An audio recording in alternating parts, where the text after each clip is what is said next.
Hey everyone, and welcome to episode 32 of the GVGCast. Can you hear me? That's the important question. Can you hear us right now? That is always the important question. That voice you hear there is Ash Paulson, the man with the most luscious lips in gaming. Hey Ash. Oh my Luscious goodness. lips. Wow, I wasn't ready for that. I mean, Wow. I'll take it though. I'll have my lips be luscious today. Let's go. Let's go. Let's do it. I'm here. I'm We've also got... excited. I'm here with you, John. I've never done an episode of GVG Cast with you. That's true. Yeah. Yeah, I've been here for a while now, and we've just never crossed paths. We've done a couple of earlier shows to accommodate me, but it's usually been Derek, Daniel, and Brandon. And not done one with Steve either, I don't think. Right. Yeah. And Steve is still at work. And normally I would, well, at least I think he is, because it's Veterans Day in the US today. And that's why I personally have got the day off.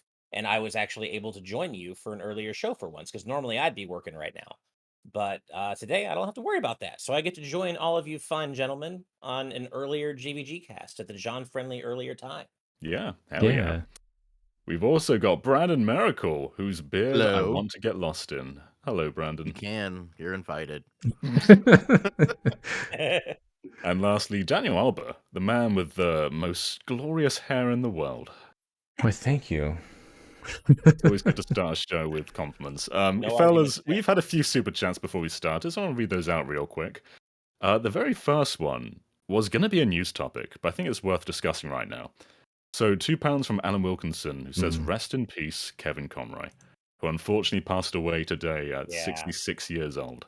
For those who don't know, that's animated Batman. Yep. Huge loss.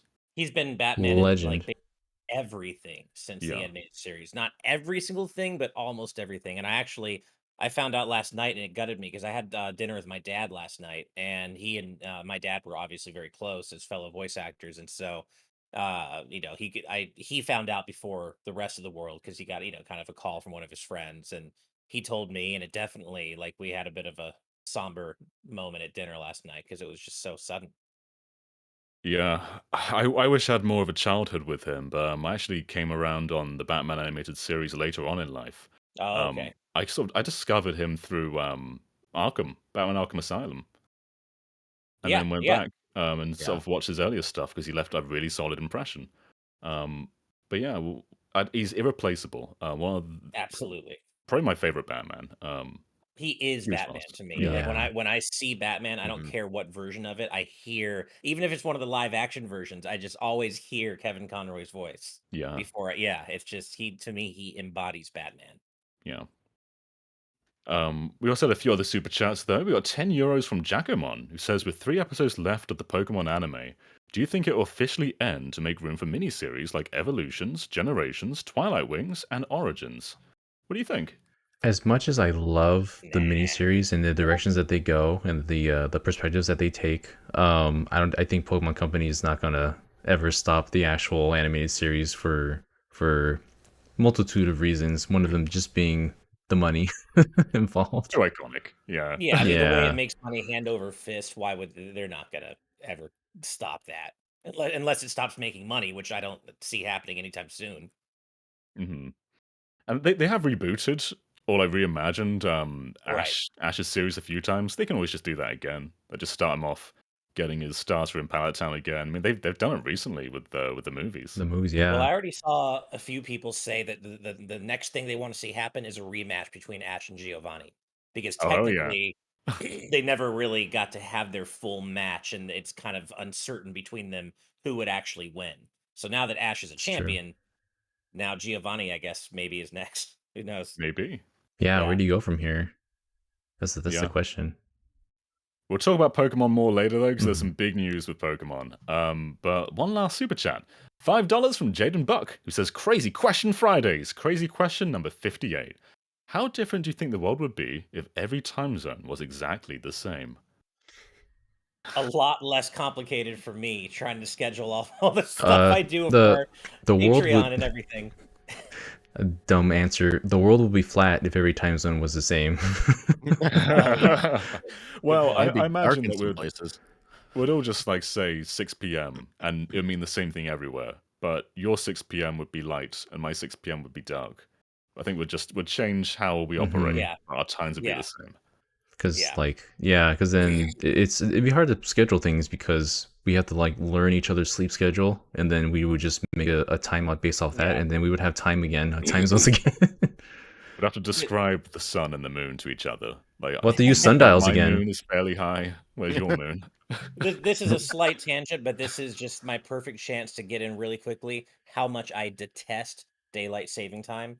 And I hate it. I want to abolish it. I love winter. I love fall. My favorite seasons of the year. But I hate when it gets dark at like 5 p.m. I don't like it. Can we just abolish DST, please? That's all. It's my little rant. I'm done.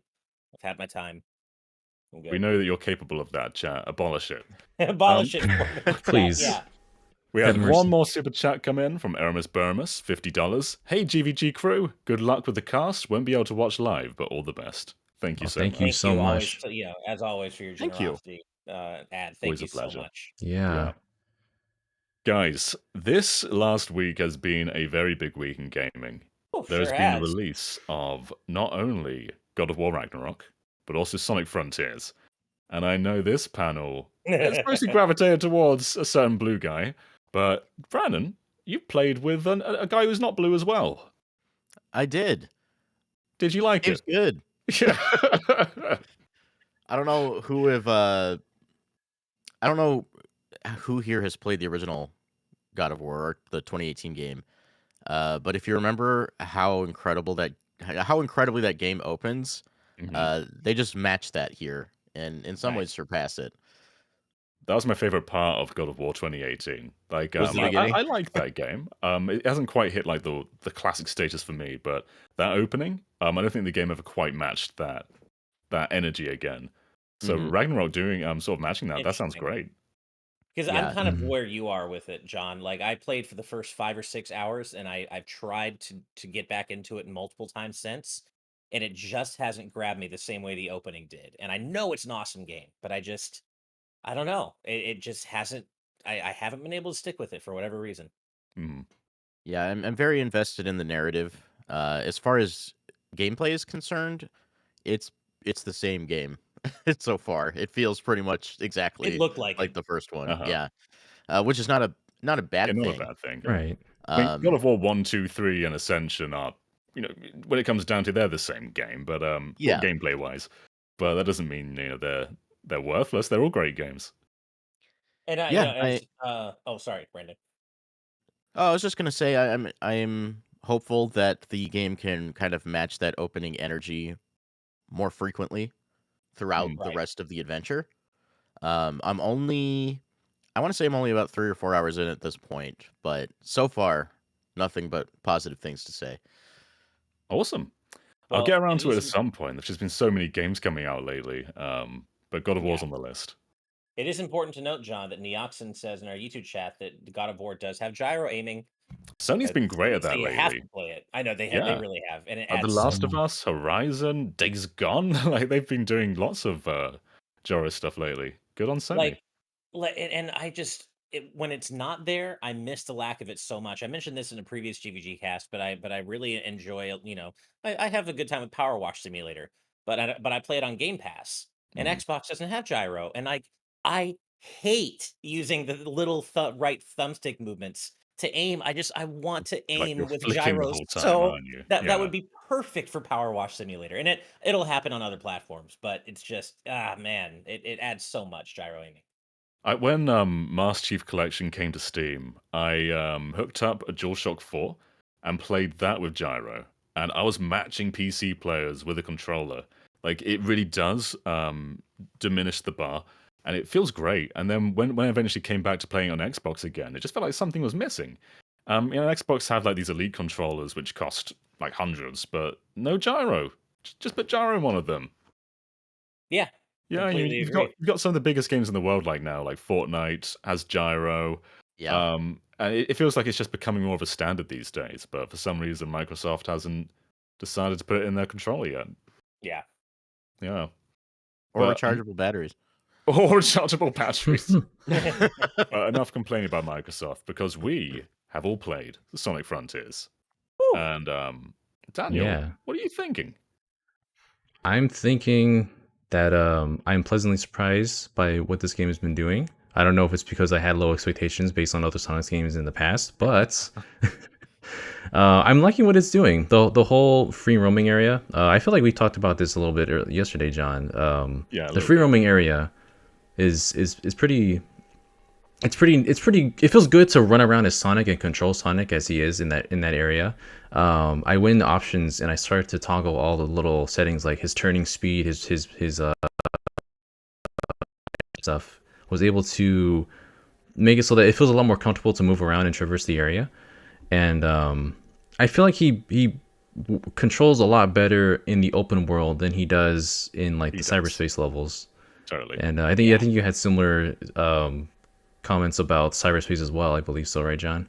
Yeah, I mean, we recently did a video on Sonic Forces, and I spent a sizable section just complaining about the jump. And I don't think they've entirely fixed it here. Like, No, they haven't. if you try turning Sonic around, like if you jump forward and try holding back, he won't just turn back. He has to go in a circle first before he can do that. And when it comes to precision platforming, that doesn't feel great. But another thing about the jump is once you jump, Sonic's speed just, for some reason, it stops and it Yeah. comes to a halt. And the only way to get a burst of speed is to do the mid-air dash, which is great. I love that move, but I just wish the jump was better. With that said, though, while I think cyberspace has its issues because of the jump, the open world is so fun. It's so It fun just really moving is. Sonic around the sandbox. And I'm adoring this game. I'm very, very close to the end. I'm on the final bit. I've done 100% on all the other islands. So I've clearly been having a good time with this. But I have my issues, but I think it's a huge step forward for Sonic.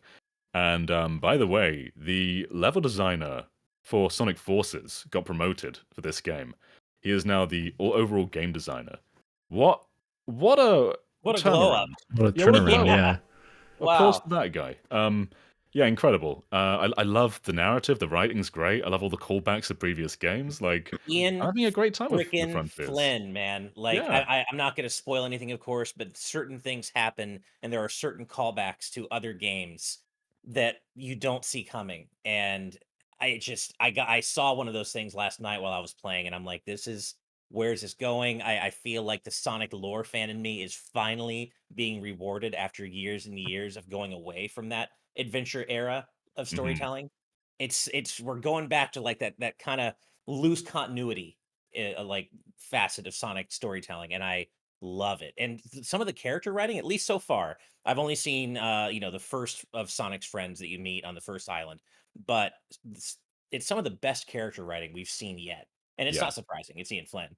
But yeah, I agree with what you said too, John. Just moving Sonic around that open world. Like, I think one of the smartest things they did with this game is not limit Sonic's boost unnecessarily. You can hmm boost around all the time, and it feels so good. And when you max out on rings and you get the speed boost, you yeah. You're just they cruising. nailed like the best thing I can say, and I like a lot about this game, but the best thing I can say is that they nailed the feeling of being Sonic, running around at crazy speeds, and it just So feels so good. empowering. I love it. I love it. I have one weird complaint. I don't know why they did it this way. So you can upgrade yourself in two different ways. There's your attack, your defense, and then Yeah. your speed and your rings. And for some reason, the attack and defense, like if you've got enough orbs, you can go from like level 1 to level 16. But for your speed, you've got to keep talking to the guy for every single So level. annoying. Why did Yeah. they do Oh it that gosh. way? Yeah.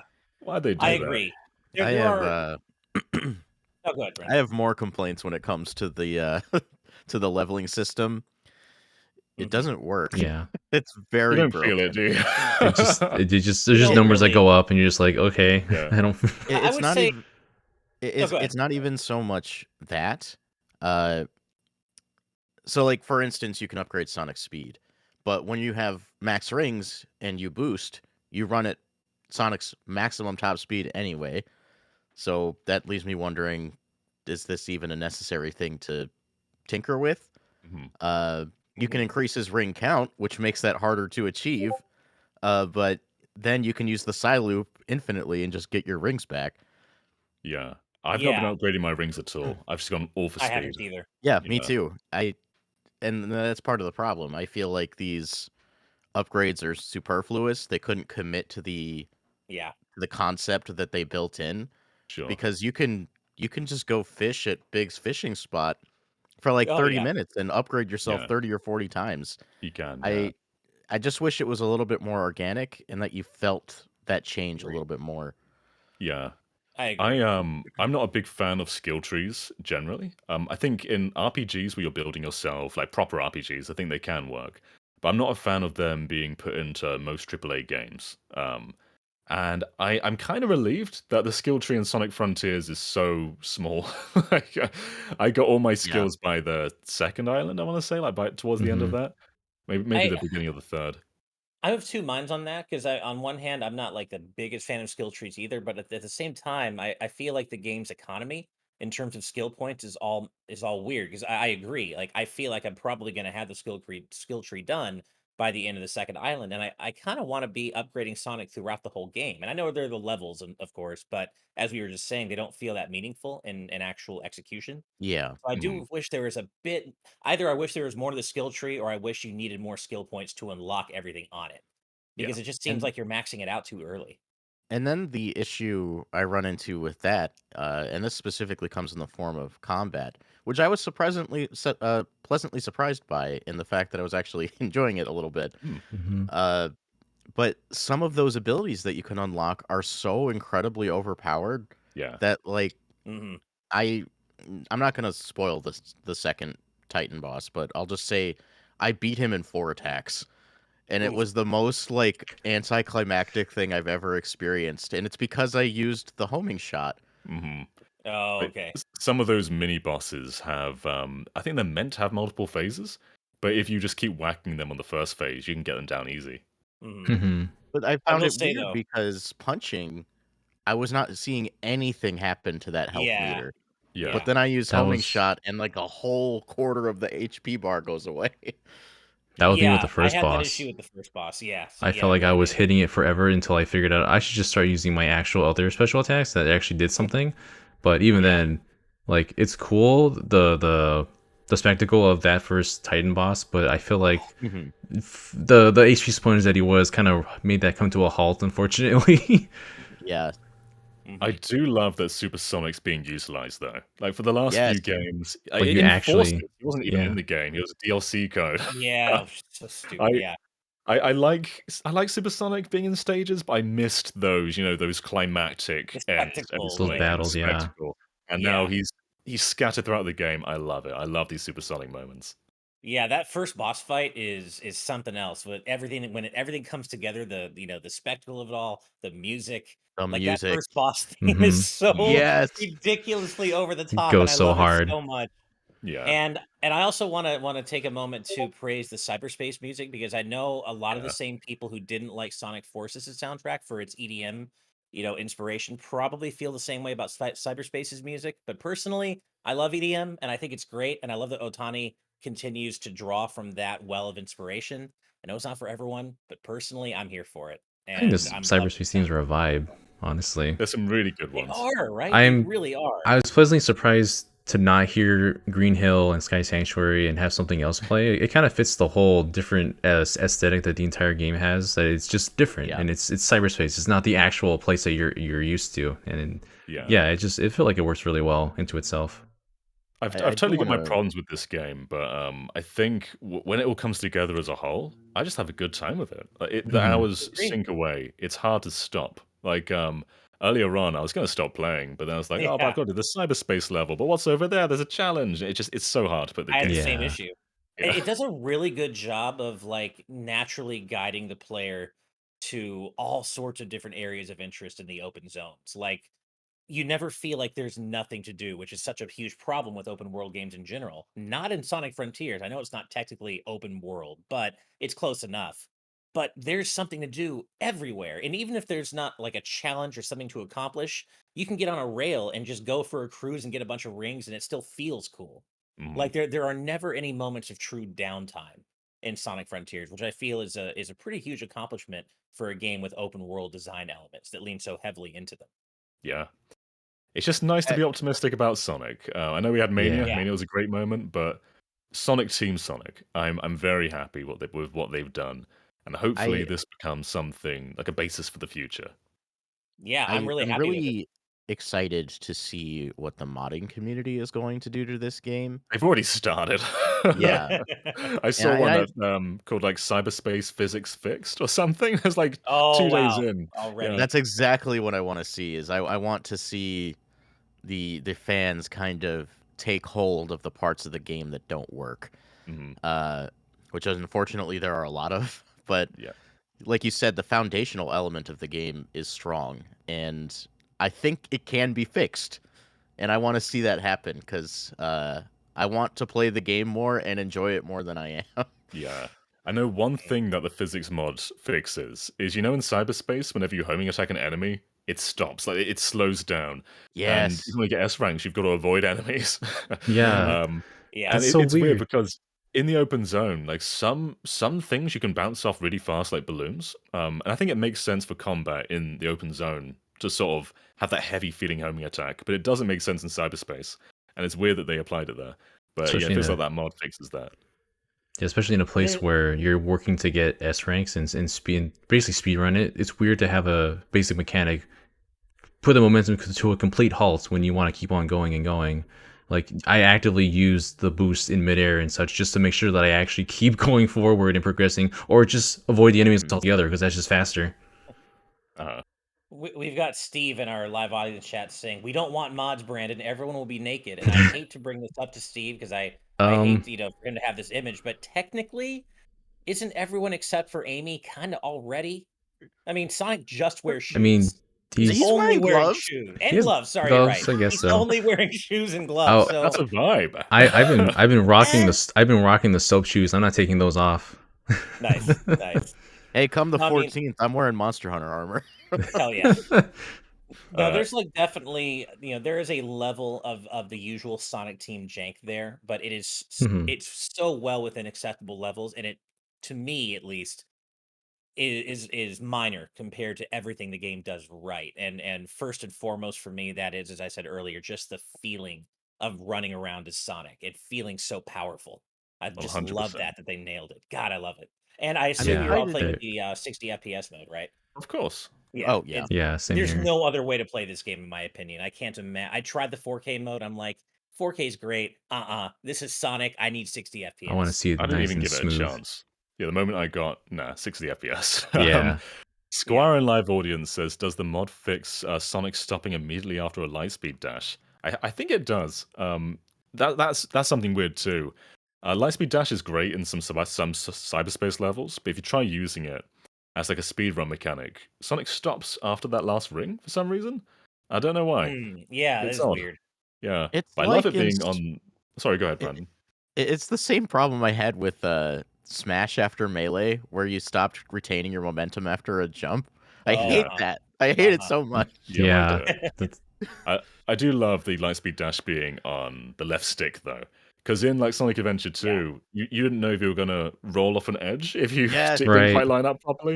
Yes. Whereas now you Like- can just go jip, no fear. or just like You wait know- for the prompt to show up so you can actually use it and you're not sure if you're just gonna fly into the nether. The same with the homing attack being its own button. I love that. Yeah, Keep doing that.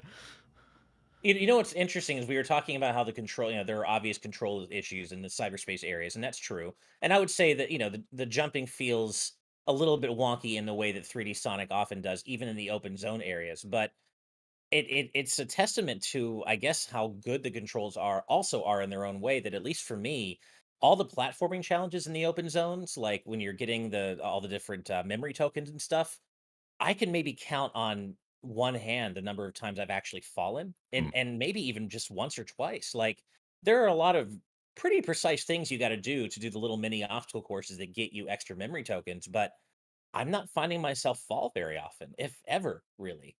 And that's a Yeah. testament to how I guess how good the controls are while still feeling a little bit wonky in that normal 3D Sonic way, I guess. yeah. One Yeah. thing I've been trying to do is freestyle a little bit. So like, I'll finish one platforming challenge and I'll be up high in the air and I'll see one in the distance and I'll be like, I can make that before hitting the ground. So I'll try to do that. Mhm. And as soon as I shoot off in that direction, the camera will just turn itself around and I'm like, Stop stopping me. Yeah. I It had that does feel issue. really good when you're in the air, like just pulling off consecutive like homing attack combos, dashing, Yeah. and yeah. Have you guys seen the glitch where if you homing attack into an enemy, but before hitting them, dash, and then you go like flying off? Have you seen that? I've not. No. No, I haven't, but that sounds great. It's great for getting S ranks. So Uh-huh. yeah, if you just start your homing attack animation and then dash, you just go flying off. It's good. On that note though, and I wouldn't necessarily call them glitches more as much as I would exploits, but I know it's not intentional, and you could call this a criticism, but I found myself at least twice last night getting memory tokens or getting to platforms in ways that definitely were not intended. But I I think also that's kind part of of the fun. like that That's about it. part. I Yeah. like Yeah. that To you be kind of mess encouraged. with the physics. Yeah. And Yeah. so I found myself devising my own ways to get somewhere by just kind of exploiting the physics system. And I Mhm. enjoy that. Yeah, it's fun when you go through a very intentional route and then you go Uh-huh. flying off into the air afterwards, and then you sort of land into another route and get like Yeah. another token. Like that feels great. Yeah. Yeah. No, it definitely sounds like we all have our criticisms. It's far Yeah. from perfect. There is, Absolutely. some jank here, but I think it does more right than it does wrong, and I'm having a great time. Yeah. I wouldn't be so passionate about my criticisms if I wasn't enjoying the game. Right. Like, Yeah. there are so many little things that could make this so much better. Like, I legitimately think the game could be an 8 or a 9 if some of these things were polished. Mhm. It's so close. Mhm. Yeah. It's Yeah, just getting absolutely. there, isn't it? Yeah. Yeah. Well, those are our Sonic yaps for now. But did you guys know that this episode is sponsored by the Game Orb? The Game Orb is a YouTube channel that brings commentary and gameplay footage from the Nintendo Switch and Xbox Series X gaming system. While games like Pokemon Let's Go Pikachu can be seen on the channel along with others, the Game Orb will also be adding Splatoon 3, Super Mario Sunshine, and Fall Guys to the gaming collection. So be sure to subscribe to the Game Orb at the link in the description below. Thanks, the Game Orb. Thank you. Yeah. Thank you. No, seriously, the Game Orb has been nothing but incredible to us from the very beginning. So we always say this every week, but if you have not subscribed, please go subscribe and like and show them all the love because they've been supporting us since the very beginning. Thanks so And much. the enemy of this episode is Slime. Get Nice. him. Brandon, I want to talk to you about that Slimer moment. Okay. You have encouraged me to install Dragon Quest X with the English translation. Wah. Yes. While I have not had a chance to properly dive in, you have had many a chance to dive in. Tell us about this elusive game that no one has played, apart from So, Japanese people. you've all played like a Dragon Quest game before, right? What's it? Yeah, we have. That's Dragon Quest X. It's a Dragon Quest It's a Dragon Quest game, but with other people. Man. It's Does it have similar vibes to 9 in some respects, or is it just like totally it different? does. 9 feels like it was the stepping stone to MMO. There are support party members that you can rent if you're playing alone. You can play the entire game by yourself and just use those support party members and play it like a traditional Dragon Quest. Or you can team up with your friends and go adventuring together. It really is just Dragon Quest, but in a populated world, and there's something very magical about that. And it's a real shame that 10 years after launch, it's still not available here. Not even the offline version. This was on the Wii. Yeah. Wii and PC, then came like Wii U, and there's a 3DS streaming version. But yeah, it's still being supported today with expansions. We got the offline version in Japan a few months ago. There's a demo if you want to try out the offline version.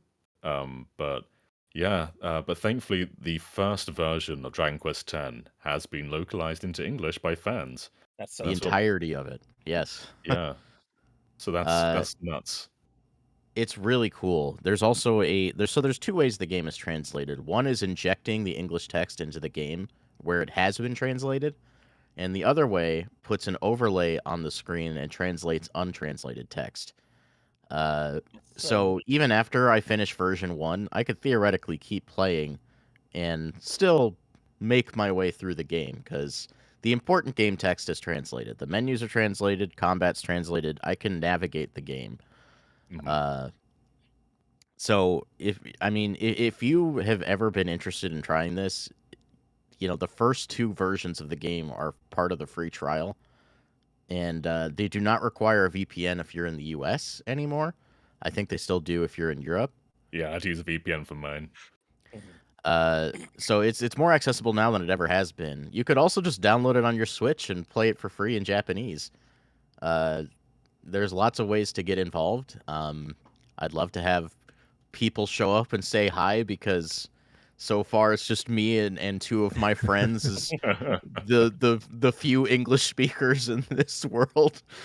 But yeah, I think it's great, and I'm having a great time. Almost 30 hours in already.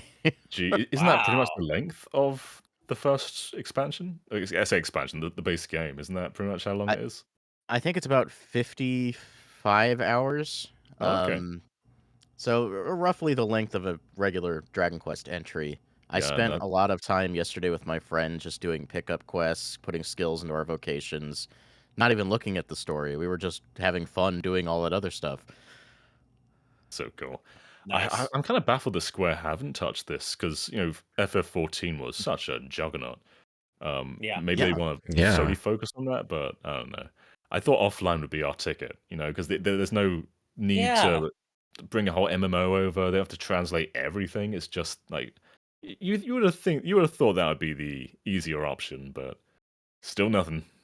That And seems like even such a then, waste. Yeah. offline is only version 1. There's still 5 entire other adventures that will still not be available in that form.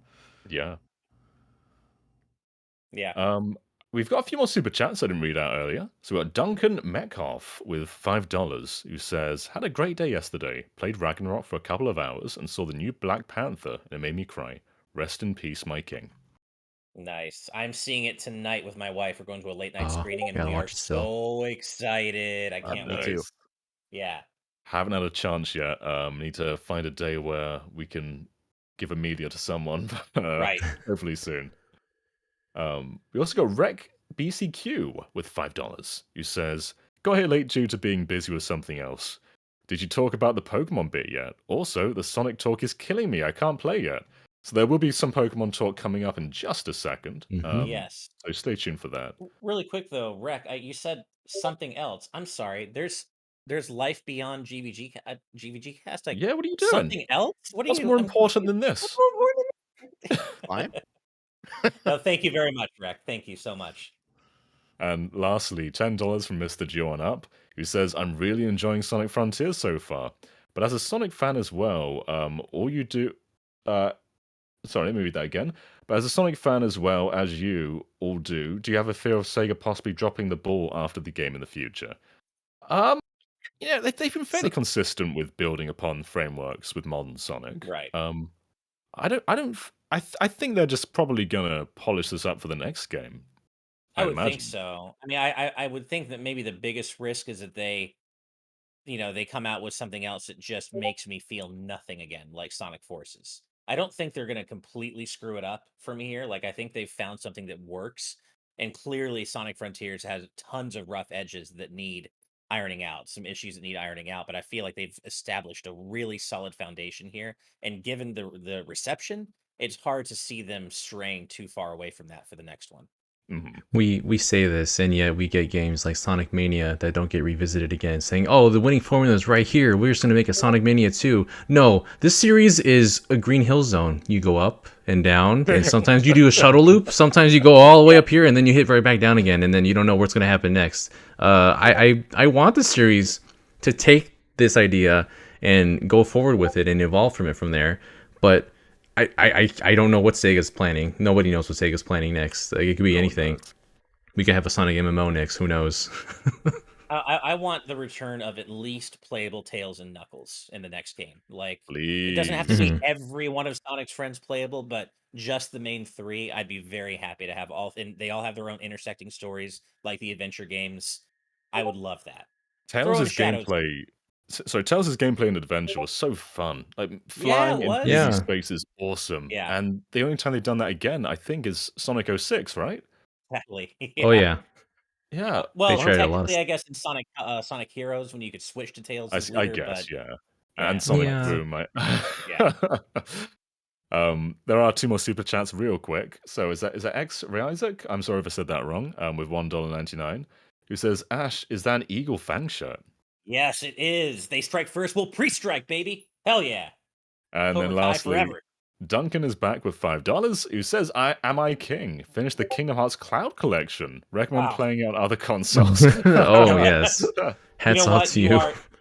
You are kinged for that. Officially kinged. If you finish that entire series on the cloud on the Switch, yeah, you get the crown, man. The crown is yours. First person I know to do that, so yeah, congratulations. Yeah, that's Yeah. amazing. Seriously. All right, before we move on to the news for this week, has anyone got something they want to say? Any last remarks? Oh, you know what? One thing I will mention is I wanted to call attention to the revival of one of my favorite indie games from the early PS3 era. They just released Shatter Remastered Deluxe. And if you have not played Shatter, as I said, it is an indie game from the early PS3 era. It's essentially a breakout-ish type game, but with like vaporwave aesthetics, fantastic soundtrack, and your paddle can both blow things away and suck them in, and it just completely turns the formula of breakout on its head. And I think everybody should play this game. It's really cool. It's only $10, and I just wanted to throw that out there. If you love indie games like I do, check out Shatter. It's really, really good. Nice. Real quick, Daniel, I think we're getting beeps, Discord beeps. We're getting beeps. Are we still getting beeps? Those darn beeps. I'm sorry, everybody. No worries. am- Talking of indie games, there was an indie world. Yeah. Do any of you guys have any highlights from that presentation? I have that you to wanna talk admit, about? I only watched the ending. You only watched Sports Oh, Story? for only I one only part of watched it. Sports Story. What did you think? Wow. Though? Like there's like Metal Gear sections in there. It looks awesome. Yeah. It's everything I loved about Golf Story, but just more sports. Yeah. I saw fishing, and people who know me that I love a fishing mini game in my video games. Oh yeah.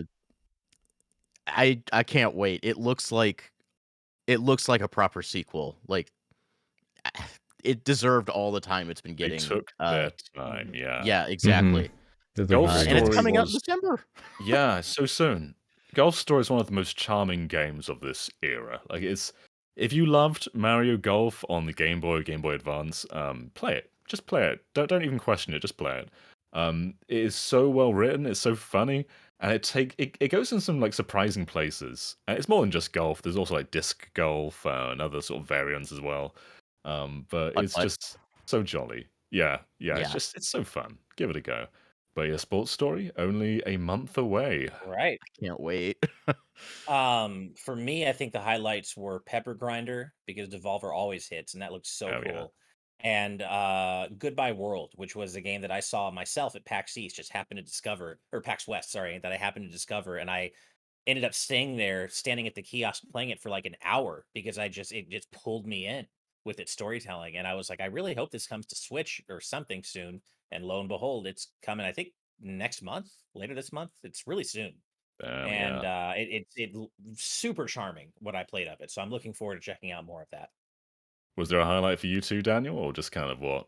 For the ones that haven't been mentioned, I really enjoyed what I saw for Have a Nice Death. That one looks Yeah, really, that was good. really intense. The animations for that look so good. Just the overall prospect of it's very business associated. You have to, it just looks so good. So I know some people don't really enjoy the whole roguelike style of games, but I mean Hades was fantastic, and I think people are more open to try roguelike games like this one. So I hope this one does well. I definitely want to try and check this out. There was the game with the pre-rendered backgrounds, and the title is escaping me, but it looked delightful. What was it called? It had these sort of gorgeous sort of I know what you're painted talking about. backgrounds and 3D models. Yeah. It looked great. I'm sure chat knows, but it was a great looking game, and I can't wait for that. It like the diorama type visuals, right? That's the Yeah, one you're yeah. talking about? Yeah. Is it Dordogne? Is that what it was called? That may have been it. Yeah, that may have been it. Might have been. Yeah. Also, A Space for the Unbound. That looked really cool too. Yeah. I love I the s- 2D Yeah, pixel art the- aesthetic. I was scrolling around after this presentation. I saw a lot of people saying like this is one of the worst indie worlds. Like, what did you watch? There's Always so say many great that. games in there. There's this is the kind of presentation where there's something for everybody, and if there's something here, you saw this whole thing, you didn't see a single game that interests you. You just need to expand your mind a little more than that.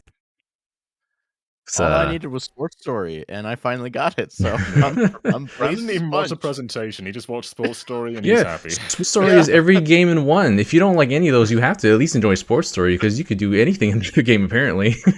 Yep. Who wants some sales figures? Sales Okay. figures. Hell yeah, Sales let's go. I'll take figures. him. Yeah. Nintendo released their quarterly earnings for this quarter, and the Nintendo Switch family of systems has hit 114 million units, which is the best-selling home console from Nintendo. It's not DS level yet, but it could get there if Switch has the momentum. But in terms of games, Animal Crossing has finally hit 40 million, which that might be more than all the other games combined, I think. Crazy. Probably. Yeah. Yeah. I think more interestingly, though, we've got sales figures for games that came out this year. So Xenoblade Chronicles 3 sold 1.72 million units, which is pretty steady with what Xenoblade 2 sold. Yeah, good numbers. Maybe I expected more. I don't think I expected much more, but maybe a bit more than that. But it's a good result, though. Yeah, I think I also expected a bit more. It's obviously still quite good, but I think I was hoping it would outpace what it's currently doing just a little bit. Probably because I'm currently playing it and have so much bias for this amazing game that I want more people to play it. Yeah. Round of applause for a pink guy. Kirby and the Forgotten Oh Land. yeah, 5.27 million units. The best-selling Yeah. Kirby game ever. I love Proud it. of you, Nice. Kirby. Welcome So our new good. pink overlord. Yep. Mario Strikers Battle League. 2.17 million units. The best-selling Mario Strikers game. Wow. That surprises That- me, honestly. Outsold charge, really. Yeah, It I'm was- surprised. Charged was in the 1 era. I think it's like 1.5 or something like that. Okay, I That's did not expect that. It's amazing for Yeah. a game that was alive for 2 weeks. Yeah, or so. that's why I'm Yeah. so surprised. Yeah. I don't know if this is surprising or not. Switch Sports, 6.15 million units. I think Deserved. Yeah, probably I just think. on the Wii Sports name alone, that's not super surprising, but it still is a little bit surprising in its own way, just because Switch Sports feels like it came and went so quickly. Yeah, and that's a big success. Like if it were, I think to get on the top 10, you need to be around 13 million. So it's still less than half of that. But it's huge numbers though for a game that seemingly left the conversation very quickly. Yeah. I think the last number of note is Splatoon 3 with 7.9 million units. And what's interesting about this is in the first 3 days of sale in Japan, it sold around 3.5 million. And this is around 28 days, I believe, this reported number. So it looks like the majority of sales came from Japan, which again isn't surprising. But I believe it's like around 3 million globally. So Japan is Right. heavy lifting Splatoon right now. Yeah, that's interesting. That I mean, I would have figured that it would have done gangbusters worldwide, and it still, of course, is relatively. Yeah. But Japan making up for basically half of that is pretty amazing. Yeah. Anything to comment on with those numbers, or should we move right along? I think we can I keep I think we're going. good. Yeah. I think mainly just like Splatoon 3. Holy, just the power of the Splatoon IP, Japan and elsewhere. Holy crap, man! Yeah. Like 7 million units that quickly. That's wild. Everybody bow to our Inkling overlords. Yeah. Yeah, seriously. Yeah, absolutely nuts. There was a super chat for one of the topics I was going to discuss. We have brought it up already, but Buruchan13 gave us 65 Mexican dollars and says, RIP Kevin Conroy, a true legend. He'll be missed greatly. And we were going to talk about this, but we've had a super chat already. But yeah, what a loss. Oh, Mm. absolutely. As we said earlier, I mean, he is Batman. To me, just every iteration. Whenever I see Batman, I just think his voice. It's iconic to me. hmm Yeah. And we also had a Rec BCQ with $5. In the next Sonic game, you'll be able to play as Tails and Knuckles, only if Sonic puts on a hat. Oh no. Oh god. No, don't do that to me. Yeah. Duncan's give us another $5. We know a lot of people hate cloud gaming on the Switch. Do you think that Nintendo will think about making a more powerful system to be rid of the cloud? Maybe. Not Yep. specifically for that reason. Yeah. I They'll think make they'll it. make as powerful a system as they can at the intersection of portability without, jacking the price up too high for consumers because I think they still want to maintain that really nice balance the Switch struck between power and cost and portability, right? I mean, cloud on Switch is Regardless not of prominent, is it? It's something a few third parties do, and Kingdom Hearts. It's Exactly. usually games that just wouldn't be on Switch anyway.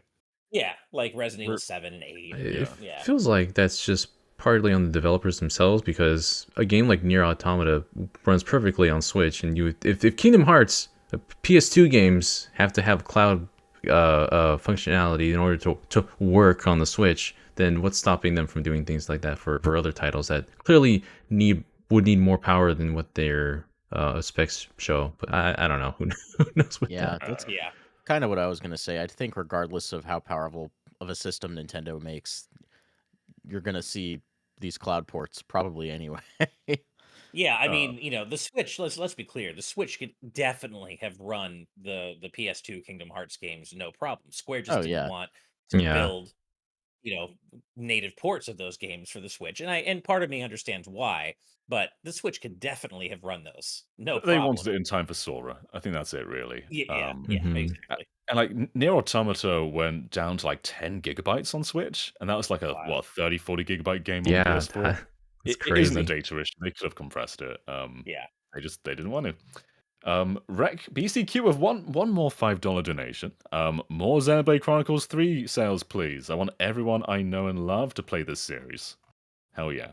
Oh yeah. I just Absolutely. really wish there were a few less side quests in chapter 6. They are endless. You'll They finish are. And it I love eventually, the I game promise. so much. I love this game so much, but there are so many side quests in chapter 6. It's Uh, ridiculous. I know I don't have to uh, do them all, but I want to because they're good side quests, especially the hero quests. yeah, eventually I just had to let go. I was like, I just want to see where this I goes. think I'm getting Yeah. close to that point. I think I'm gonna. My issue is I know that once I finish the story, it's very unlikely that I'll pick it back up to keep doing everything else because I have other games to play. So I want to see and experience every bit of this game as much as I can before I finish it. Before I Mhm. finish the story. You know what? I didn't have this news topic down, but Lizard81288 with $5 has brought up something that we probably should discuss. And they say, I Really? can't believe the verified Nintendo of America Twitter account put a picture of Mario flipping the It did. bird. I guess they're no longer family friendly. Yeah, that was Uh, that was hilarious, and that's so, caused. I think that single-handedly caused Blue to be unavailable to obtain right now. so yeah, for those who don't know, Twitter Blue is available to everyone now, and it allows you to be verified. Anyone can be verified, and people are using that to exploit accounts. So people have impersonated Valve, they've impersonated Nintendo, they've impersonated Okay. Elon Musk. um, Many. many, many, many. Uh, how do I frame this? I guess what do you think about this? Like, what what do you think about Twitter Blue in general?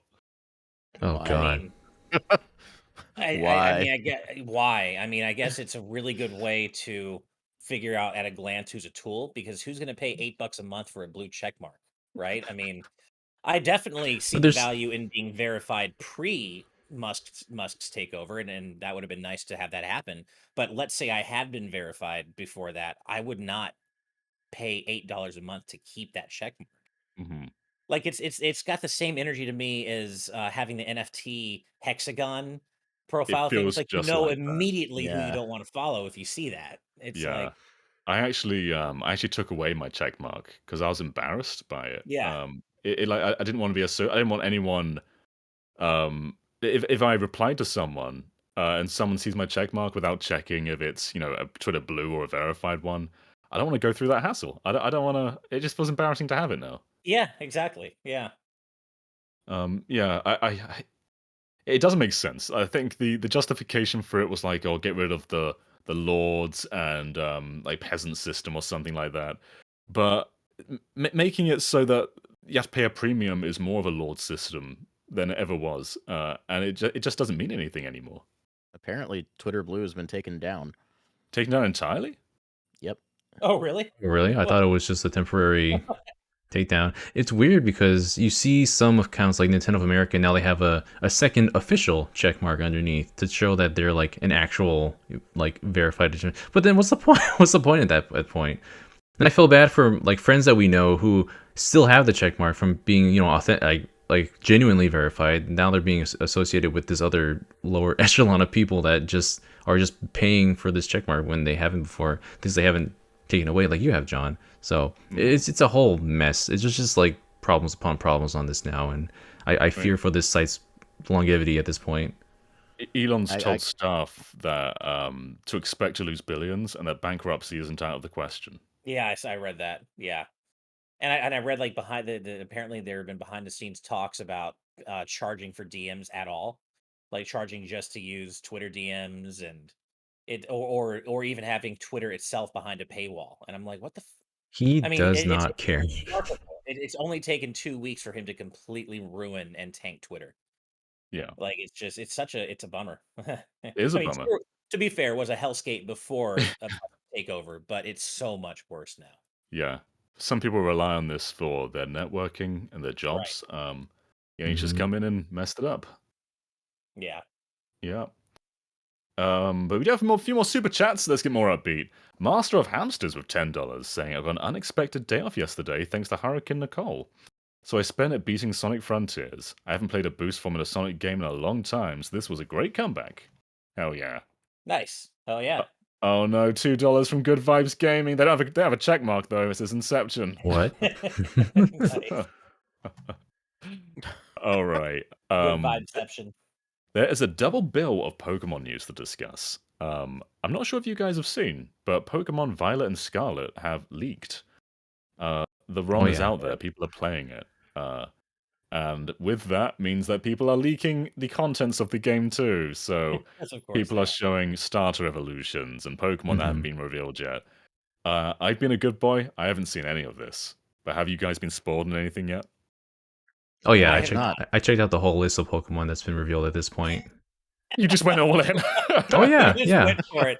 Yeah, why not? I mean, honestly, I think people give a bad vibe to leaks like this in general. If it's informational, if it's something that like, it's part of the game. It sucks if you want to stay unspoiled, honestly, of course. But I mean, at the end of the day, sometimes these leaks help people decide if they want to buy a game or not, like certain aspects of this game, beyond just information and see, like in this case seeing the Pokemon themselves, but like other mechanics, other things that you see that maybe you don't agree with, or I don't know.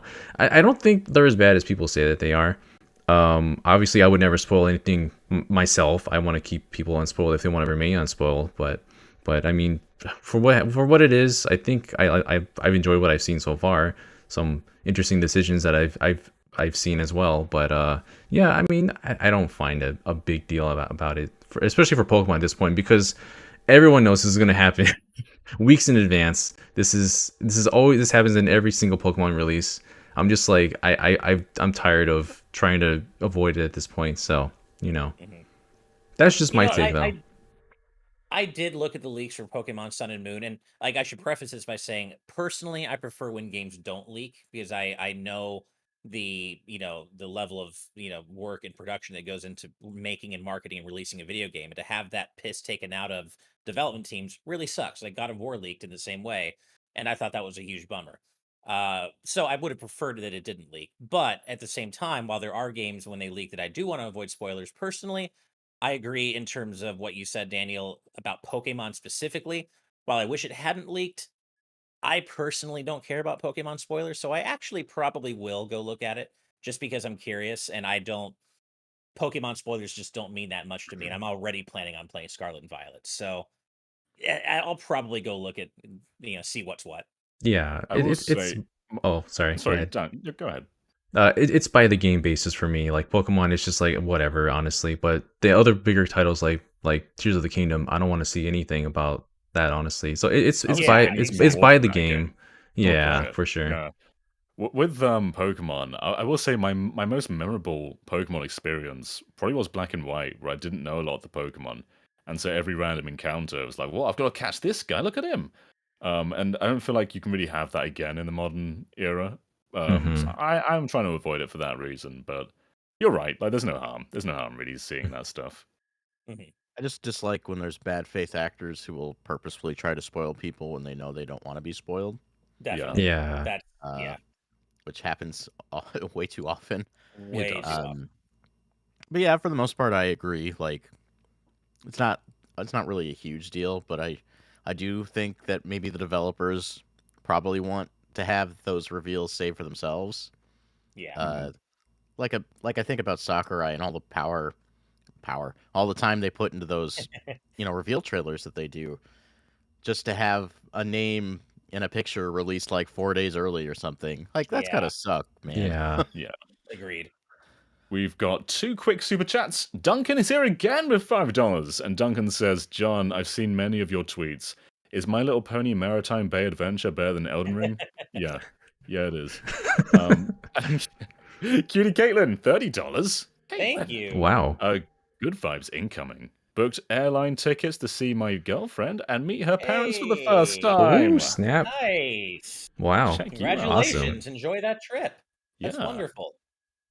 All right, we've got a second half to this Pokemon news, and this is not to do with games. Has anyone seen the anime episode, the recent one? I saw a clip from it. I've not I seen the episode itself. No. I haven't seen This the is whole how thing. it goes, isn't it? Because it's not been dubbed yet. So a lot of this is just sort of coming through those who have seen it in Japanese, but all the news sites, everyone on Twitter, they're talking about the result. And we've just been talking about spoilers, and I feel bad talking about this now. Shall we do it? Shall we rip off the Band-Aid? I think it's time. Do We it. might as well. Might as well. Ash? Not you, not Paulson. Ketchum. If you went into this episode with the title "Ash is the greatest," by the way, we're not talking about Paulson. I mean, he is Uh-huh. great, but we're I talking about mean, the other Ketchum. I've already been the greatest, been there, done that. It's another Ash's turn now, right? Yeah. But yeah, Ash is won. He is the champion. Yeah. He's the world champion.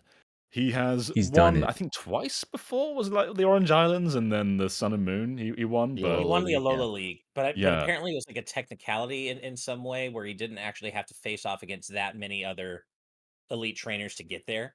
Hmm. So it was like kind of like almost like from what I understand, was kind of like a half step. Like, yeah, he won, but he didn't really have to go through the full gauntlet that you would normally Right. have to go through to win. Whereas now he's a world champion. So after all these years, Pokemon's been on the air, I want to say for 25 years, the anime? 25 years. Yeah. 25 years. And this boy's been 10 all that time. After But 25 he's years. also finally After become 25 years and he's still the winner. 10. Yeah. And Does- that's why does the this- question earlier was proposed about whether the anime is going to continue. I think it will. But I think it will. yeah, how crazy though. This has been a great series in general. I watched Journeys with my daughter, and it's been so cool just watching Ash go around different regions. It just feels like a big fan service to those who've grown up with the whole franchise, and to end like this, very, very cool. Yeah. Yeah, and it's funny. They even aired it live, I guess, in Shibuya. Mhm. And the Shibuya Crossing in Japan, they actually aired him winning live on all the big screens and all the buildings because it was such a big deal, which I thought was really cool.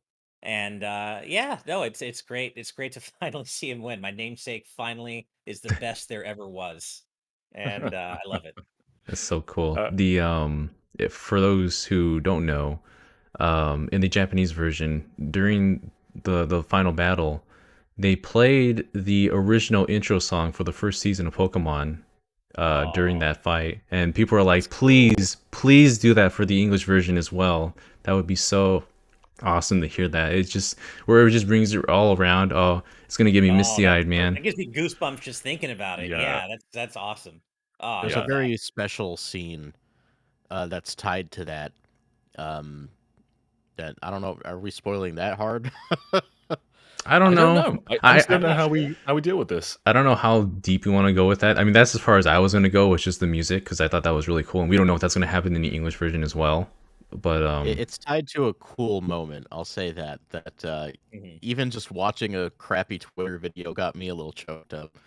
Oh, Yeah. Probably won't watch until it's dubbed. I want to watch it. I want to watch the series. I want to watch it properly. Yeah. Sure. I gotta get back into that. I stopped like after the first season that was on Netflix. I want to go back into it and watch because there's some. I love Ash's team in this. It's so varied from all of the different regions. It's so eclectic. Mhm. Mhm. Yeah, I kind of fell off the Pokemon anime probably too long ago for me to ever get caught up, but I always enjoyed it. Like it's always I've Mhm. never not liked watching it when I do sit down to watch it. I just kind of got behind, and there's so much to watch that I just don't feel like I can ever catch up. Uh-huh. I think that's the end of our news for now, though. So, just as a little Yeah. segue, we got a $5 super chat from Floxcat, who says, I think I just missed this, but if you're talking about Pokemon leaks, I do agree, as I myself see them as extremely sad that this was a spoiler. And then my boy Duncan's back here again with $5. GVG, what are your thoughts on the Star Wars sequel trilogy? I feel like it gets way too much hate. It's my favorite Star Wars trilogy. What have you done, Duncan? You've just opened Oh up no, we'll be so here many for. Pandora's This is boxes. meant to be a quick segue, Duncan. I know. Oh. First of all, Flock, I agree with you. As I kind of mentioned earlier, I do agree with you, and thank you for the super chat. But yeah, I agree. It's a shame that it leaked in this case. And Duncan, man, I'm like a casual Star Wars fan, so like I'm not like a hardcore or passionate about Star Wars. But I agree. I do think the sequel trilogy gets too much hate. I like Seven. I like The Last Jedi. Sorry, not sorry. But you know what? The Rise of Skywalker actually did kind of suck. I think it was not Yeah, a good I ending. was gonna Yeah, say, I think Seven is it's a fun movie. It's not a yeah. masterpiece. It's fun. Mhm. 8, it's interesting. I don't think it's perfect. I think it's a very interesting Yeah. movie though. Mhm. And then Episode 9, I thought was It was legitimately dreadful. Yeah, it yeah, it was was not pretty a bad. good film. It Yeah, was pretty bad. Yeah. Yeah. But I do think the cast gets too much hate for sure. yeah, And it's it's, a great and cast. it's usually from those usual corners of the internet because they hate the cast because of the diversity element. I love that element. Right. Obviously, we do here. I thought the cast was great. I loved Ray. I love Finn, all of them. But yeah, the storytelling in episode 9 I mean, sucked. Episode 9 does most of the cast a disservice as well. Like all the characters they're building Yeah. in 7 and 8, just torn down. Finn especially. Finn got done dirty in that Yeah. trilogy. Poor Like Finn. his character Mhm. arc. Yeah. Yeah. All right. Well, that is the news for the week then. And Ash, can you kick us off with your patron question? Yes, I can. So my patron topic, and by the way, every week we do have our patrons at the producer tier and above submit topics for us to discuss every week in the show. So if you want to get in on that action, head on over to patreon.com/gbgaming. With that said, my topic for this week comes from Dat Alpha Lion, who asks, Sega has a lot of franchises under their belt that aren't really widely known to the gaming community. So my question is, what are some Sega games or franchises that you could recommend that aren't Sonic, Yakuza, or anything from Atlas? And I'm a huge Sega fan, as you guys know. Three series immediately came to mind for me, and they all cover different genres. First of all, Streets of freaking Rage, man. Oh, Streets yeah. of Rage, my favorite beat 'em up series of all time. If you haven't played Streets of Rage 2 and 4, you are missing out on genuinely two of the maybe the two best beat 'em ups of all time, in my opinion. But two of the very best for sure. Then you got Outrun. Arcade racing would not exist without Outrun. And if you love arcade racing like I do, you got to play Outrun. It is the feeling of driving down the coast with the top down and music playing solidified into a video game. It is that in video game form. It's awesome. And then Outrun 2 is incredible as oh, well. Outrun Don't sleep 2. on Yeah. Outrun 2. And the Xbox Live Arcade version, the Outrun, what was that called? Can't Outrun recall. Online Arcade. I can't remember, but the whatever version they had for Xbox Live Arcade was so good. Mhm. So good. But definitely play the Sega Ages version of Outrun on Switch. It's probably the definitive version of the game, honestly. Of the original game. And then you got Hatsune Miku, fantastic rhythm game series that plenty of people know about, but maybe if you're not in that niche, you don't know as much about it. But you know me, I love my Japanese rhythm games, and Hatsune Miku is like one of the standard bearers for that. So Mhm. that's three Sega franchises that came to my mind immediately. Oh, yeah. There's so many. I think you can list off pretty much any any big Sega IP, and it's worth playing. Yeah. The Shinobi series is incredible. Revenge of Shinobi, Shinobi 3, Oh even yeah. the 3DS Shinobi is pretty good. Just a really great series. The Dreamcast is full of incredible Sega series like Choo Choo Rocket Oh yeah. and Jet Set Radio and Skies of Oh yeah. Arcadia. I could go on and on and on. There's just so I think the Dreamcast and Saturn era are some of my favorite ones. Like Mega Drive, of course, has tons and tons, like Shining Force and Rystar.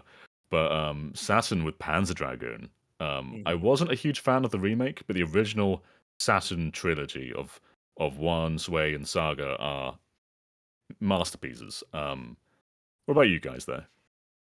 A lot of ones have already been stated, so I will definitely say Valkyria Chronicles is probably one of my favorites from Sega. Yeah. Oh, yeah. It's probably not surprising coming from me, but it's a turn-based tactical role-playing game. Very military set, but it's a very military yet anime setting in like a fantasy kind of Europe setting of you control your units, you have a tank. There's a really cool story with it too. Valkyria Chronicles 1 is fantastic. Valkyria Chronicles 4 is like adjacent to that game as well, so you see a different perspective within that same story. Those two are probably the most accessible to play, and I do highly recommend those. And because Steve isn't here and I don't have anything else to say, I'll say Phantasy Star. I was going to say for Steve if you didn't. Yeah. I think Phantasy Star are 3 and 4 on NSO. I know you can get the first one on Sega Ages. But yes, I think Mega Drive must have. I'm pretty sure it has 3 at the very least.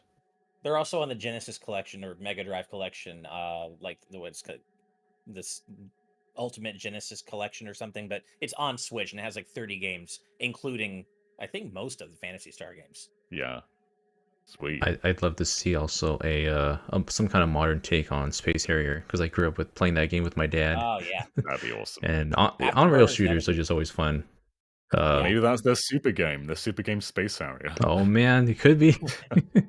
And in Afterburner, Jet Set Radio, I mean, just there's so much to love about Sega outside of Sonic, Yakuza, and Atlas games. So much. For sure. I didn't say Puyo Puyo. Puyo Puyo. Oh yeah, Puyo Puyo. There you go. Continuing the Sega trend, I'll do my question. It's from Colin, who says, with Sonic Frontiers out, let's talk about Sonic's friends. If we get another spin-off focused on someone other than Sonic, which of Sonic's friends would you like to see as the protagonist? We were kind of talking about this a bit earlier about Sonic's friends. I think there was an era in the 2000s where a big criticism was, Sonic's frickin' friends ruining everything. But I think that criticism was really misguided. There's of course a few characters that weren't fun to play as. I think most people are talking about Big the Cat, really. I think I've played worse fishing in games. But when it comes to like flying as Tails or gliding as Knuckles or just playing as Shadow or someone, I think those instances are always really fun. And Sega tried this on the 32X with Knuckles Chaotix, giving him his own spin-off. And it was definitely not a great game. There's merits to it, but I love playing as Knuckles. Knuckles, is given a spotlight in Sonic and Knuckles, but we haven't really had a proper Knuckles game since then. And there hasn't been a Knuckles playstyle since, if you disregard Boom, I think since 06, honestly. Yeah. Yeah, it's been a long time. I think he can be really more than just treasure hunting. I think you can make a really fun platformer with those gliding mechanics. And I'd love to see another Knuckles game. Yeah, expand the Echidna lore with that. Make it all about the Echidna lore. Yeah, definitely. I mean, for me, Knuckles is a great answer, but for me, it's Tails. Yeah. Every day, all day. You guys know Tails is one of my favorite characters ever. I love Knuckles. He's like an 11 out of 10, but for me, Tails is like a 15 out of 10, man. And I want to see more of adventure era Tails who takes on the mantle of being a hero himself and not always needing to lean on Sonic or not needing to lean on Sonic at all, really. And I want to see that Tails return, and I want to play as a full game as that Tails where he goes off and does his own thing. Sonic's off, I don't know, he's taking a chili dog vacation, but some other threat happens and he's got to deal with it himself. And I'd be so down for that. Tails Adventure 2. Yeah, Tails Adventure 2, baby. Hell yeah. Oh man. I love Sonic Rush, and I think I was hoping someone would say Blaze. I say Blaze the Cat, of course. Yeah. Because she works so well in that game, and I love the aesthetic. I love the whole fire aesthetic as well, and she's a very cool character, I think. You see her a bit in other titles, but they don't really utilize her in the way I feel like they could. She has a lot of potential, and she pretty much plays like Sonic. So pretty much anything Yeah. that Sonic's been doing, you could probably insert Blaze into it and have like some other kind of fire mechanics integrated into it. And that'd be really cool, honestly. Blaze's design is like one of the best. I think Yeah. her design's Yeah. incredible. Agree. Apparently, there's already a mod for Frontiers that replaces Sonic with Blaze. I'm not so- Well, there you surprised. go. Yeah. Yeah. I think I'd like to see a 2D platformer specifically featuring Mighty and Ray, Oh yeah. because I really yeah. liked their addition to Sonic Mania Plus. And if Sega isn't going to let Sonic be in a 2D classic Sonic game, put Mighty and Ray on the box instead. Yeah. Let's try that out. I'd love that. Yeah. I'd kind of want to see Ray's gliding mechanics in 3D. I think that could be really fun. Oh yeah, he's Oh, got yeah. like that Super Mario World cape thing going cape. on. Yeah. Yeah, that'd be really cool. I think we just made every Shadow fan out there cry, you guys. Not a single one of us said Shadow. Who? He's got a video He's game. got his game. He already has one. Fair enough. Yeah, but to be fair, so does Tails and so does Knuckles. That's true. That's true. So you know, Not Mighty and Ray. yeah, no Mighty and Ray, no Mighty That and was a good Ray answer. pass. Always Yeah. sharing the spotlight with Sonic. Yeah. All right, Daniel and Brandon, which of you want to go next? I'll go ahead. Okay. This was from Cutie Caitlin. It says, game hacks and modding have given us some truly awesome experiences. Quick weapon select using L or R and Link to the Past, adding DX-style color to Game Boy games that never had the color treatment, and so much more. Do you guys have any mods or hacks that you enjoy or think add to the experience? To mix it up, leave out translations. Not that they aren't valid, but I'm talking changes beyond text. So I have a mod installer for Sonic Adventure 2, a game that I have a love-hate relationship with. And there are a lot of mods that help make that game work.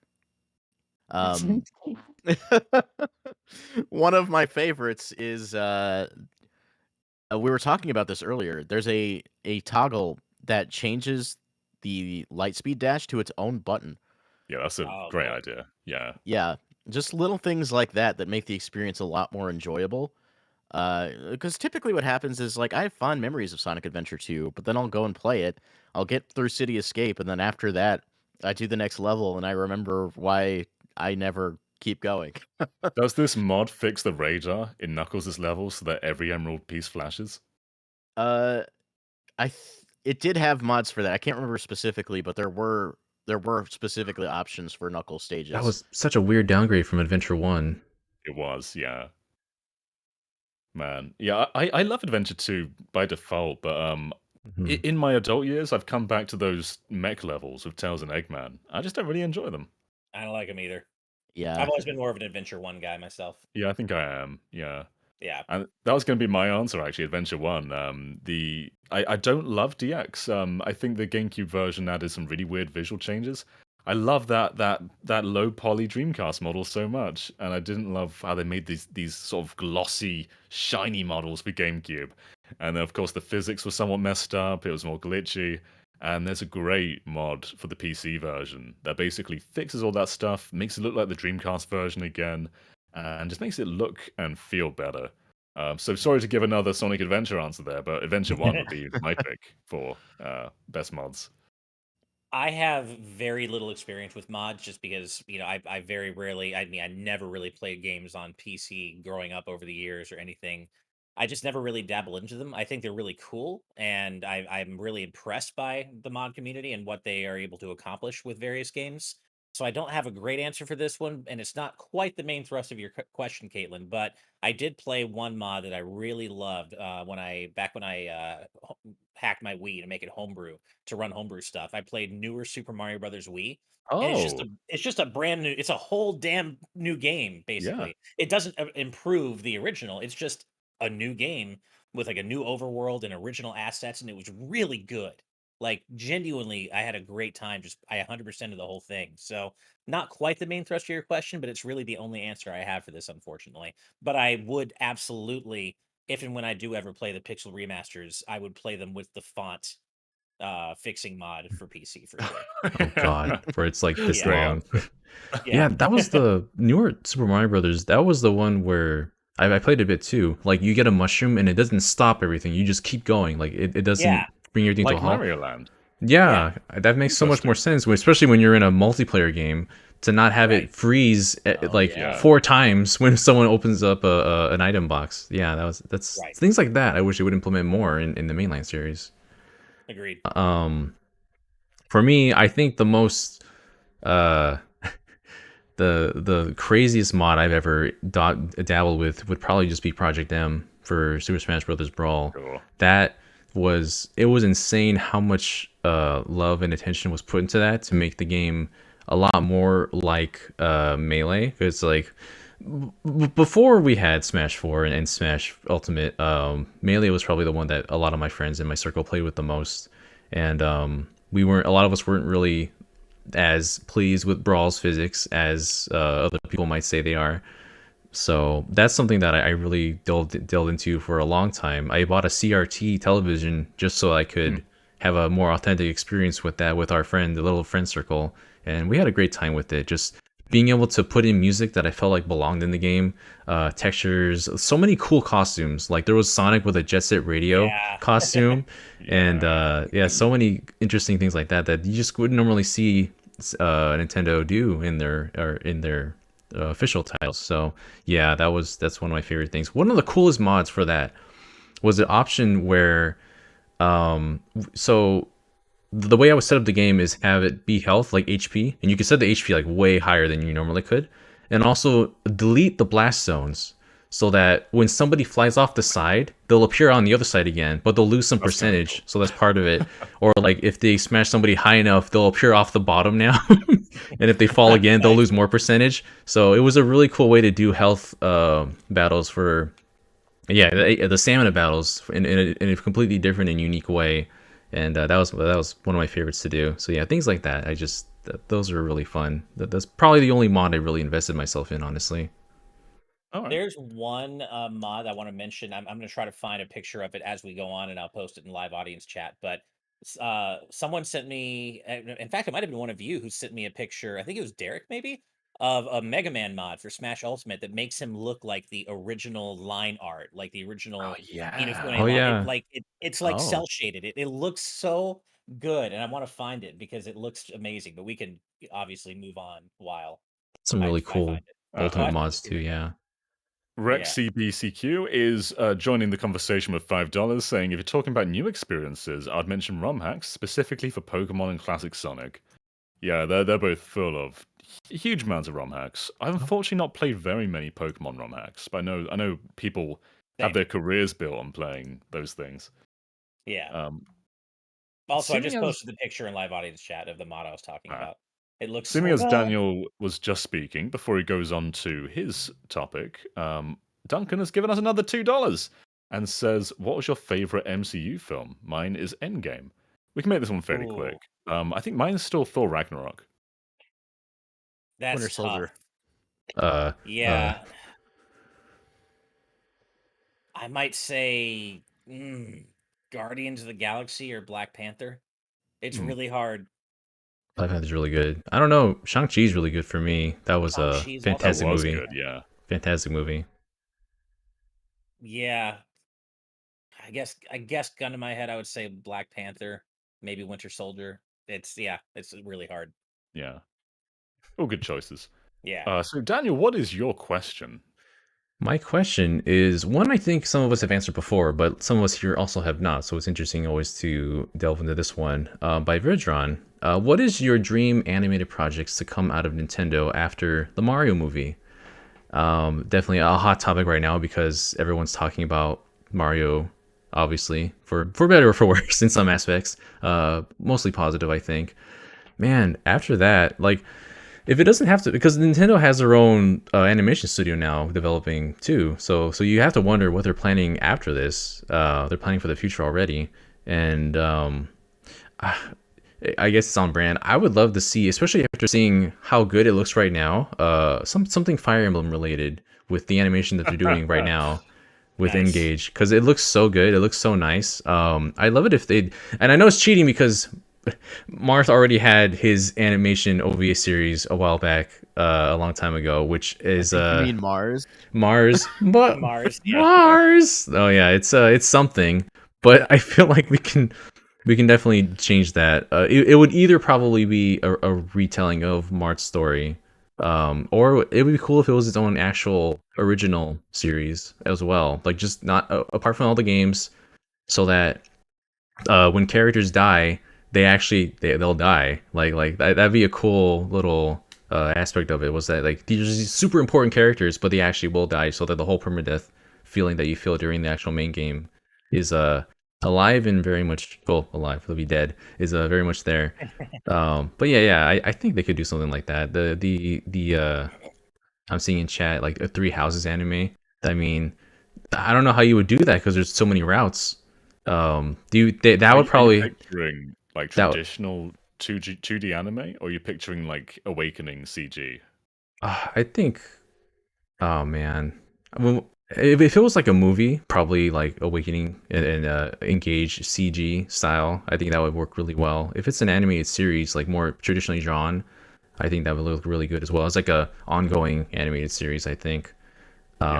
But yeah, that's something I probably would see. If there was a Three Houses one, maybe that would be the golden route. That'd be really interesting if they did that instead.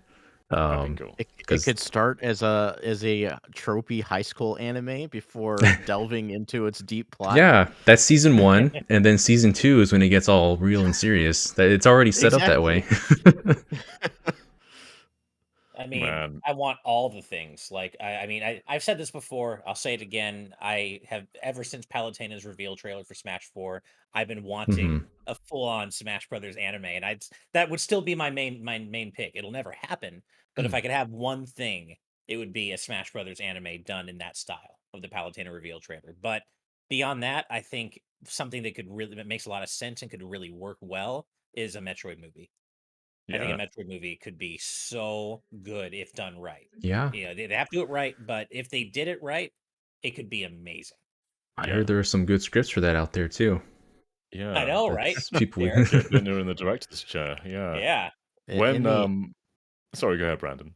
In the absence of these franchises having like game representation, but previously having anime, Star Fox and Kid Icarus are two series I really love the characters for, and if I can't get video games with them, just throw them in a show and let me enjoy it that way.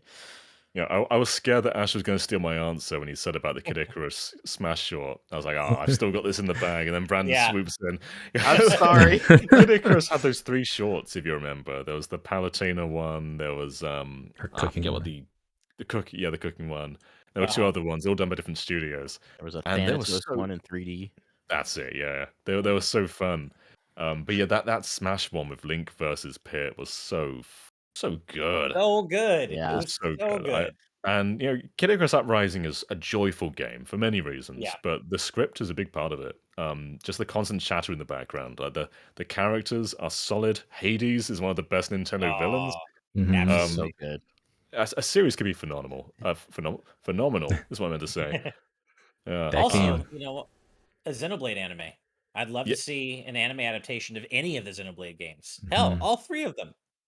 Yeah, That'd feels be the super first one feels like a setup for one anyway. Like just Yeah. divide the chapters into episodes. Right. Yeah. Yeah, it'd be great. Yeah. But I yeah, guess that's it. Yeah. Yeah, I guess so. we good? Yeah, the company is Nintendo Pictures now. They Right. created the Pikmin shorts prior, so they definitely have a lot of experience. And we don't know if they're going to be utilized as like a CG studio for game cutscenes, or whether they're going to make movies. I'd imagine they'll make like TV content. You know what? Jason posted something in our live audience chat that I think is a genuinely great idea that I never would have thought of. Pilot Wings slice of life anime. That could work. That could You know? That I could see really it. work. I'd be into it. I'd be super into that. Yeah, Pilot Wings needs more love, period. Yeah. It could I'd be be into it. anything. Like honestly, it's weird that we got an F-Zero anime when it's not exactly the highest performing series from Nintendo even at that time. So we could get anything from them. Yeah. I'd be down for it. Do you reckon that anime was greenlit because of the Falcon Punch? They're like, we can contextualize Falcon Punch. Probably. The only It wouldn't reason, surprise me. probably, I wouldn't Or be just his surprised. overall persona in Smash. That wouldn't surprise me if that's the reason why. All right, well, I Amazing. think that's about it for this episode of GVGcast. Ash, can you please take us out? Yes, I can. So once again, that was our patron topics for the week. And if you want to find out, everything we have to offer all of our patrons, head on over to patreon.com/gvgaming, where you can join our Patreon for as little as $1 a month, which gets you into the best damn gaming community on the internet. We still have to trademark that phrase. But yes, that is the end of episode 32 of the GVG cast. And thank you all so much for hanging out with us at the earlier John-friendly time of about 12:45 p.m. Pacific today. But yeah, as always, we have to give a special thank you to all of our patrons at the producer tier and above for helping to make this show happen and everything we do happen, because without you, we could not do everything we do. So thank you so much from the bottom of our hearts. And also, as always, we have to give an extra special thank you to all of our patrons at the executive producer tier and above. And those fine, amazing, wonderful, stupendous folks include, drumroll, Brandon Bovia, Cutie Caitlin, Fangs, Z Patty, Just Brian, Sky Blue Flames, Eastman23, Adam O'Sullivan, Richard Herrera, Logan Daniel, The D-Pad, Vesmio, Waffle King, Critter XD, Kitty Kong Fax, Angel Martinez, Vedron Hotik, Benny Yao, Blindman, Azran127, Black King, Pagrima, Geller, Geeky Griffin, Lucky Wonderfish, Kyle, Wataniac, Top Dog 23100, Young Ben Kenobi, Doug Shomix, Andrew Medeiros, Darchi, Becca, Killamox, Eddie B, Jessica Toad, Michael McCaw, Nope, Matthew Wong, Goron Ambers CPHT, Justin Matthews, Too Much Spaghetti, Bane 400, Ascaron 809, Ryaner, Nathan Steele, Spicy Atanda, Rain and Clouds, The Game Orb, Super Gamer Dude 101, Grantles, Ravelox, Rosa Pardo Bowling, Hasties Mom, Mega Amster, Darksteel 01, Jason Uloa, Jaden Buck, Cystic Warrior 29, DJ Jurassic, Super Dank Awesome Unicorn Guy, Derek, Colin, Mumbling Yeti, Cameron Sharp, Peel, Moon Knight, Brendan Hesse, Noah Fitterer, Calvin Atkinson, Brainchild, the entire state of Wisconsin, Jim Wakeland, Long Boy Shiggy, Andy Mine P, Ad, Kyle the Monarch, Dat Alpha Lion, Lord Metarex, Kyle Gamer and Barry Rookie, Jay Brox, Salad Dinner, Blaze Colored, Eric, Turbo, DGC, Cat Evie Person 5, Lady Maxillary, Shadow Rider 755, and last but certainly not least, Dr. Ryan. Thank you all so much for everything you do for us. We're about to head out to our patron exclusive post show. Again, head on over to patreon.com/gvgaming if you want to find out more about that. But that is it from us today. Have a wonderful weekend, everybody, and we will see you next week. Good night and good vibes. Bye, See ya. everybody. Till we meet Bye. again.